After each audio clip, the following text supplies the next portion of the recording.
परिचित 6वी ब मधील विद्यार्थ्यांनी भित्तिपत्रिकेची रचना केली।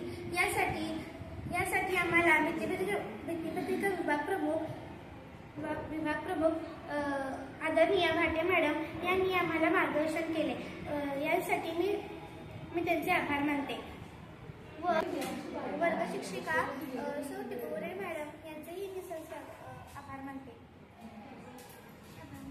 सर्व आदरणीय शिक्षक, मुख्याध्यापक आणि माझ्या प्रिय मित्रांनो, आज 28 फेब्रुवारी आपण राष्ट्रीय विज्ञान दिन मोठ्या उत्साहाने साजरा करतो। सी.व्ही. रमन यांच्या महत्त्वपूर्ण शोधांच्या सन्मानार्थ साजरा केला जातो।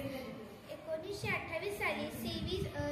रमन यांच्या प्रकाशाच्या विकिरणावर संशोधन केले। या संशोधनाला रमन प्रभाव असे म्हटले जाते। या महत्त्वपूर्ण कार्यासाठी त्यांना नोबेल पारितोषिक मिळाले। विज्ञानामुळे तंत्रज्ञान, वैद्यकीय शास्त्र, शिक्षण, दळणवळण यामध्ये प्रचंड प्रगती झाली आहे। राष्ट्रीय विज्ञान दिन हा विज्ञानाचा गौरव करण्याचा दिवस आहे। आपण सर्वांनी विज्ञानाची कास धरून देशाच्या प्रगतीसाठी प्रयत्न करू। विज्ञान जीवन घडवते, ते सौंदर्यही ते करते। या भित्तिपत्रिकेमुळे आम्हाला खूप साऱ्या वैज्ञानिक ह्याची माहिती मिळाली व ही भित्तिपत्रिका तयार करताना खूप आनंद झाला।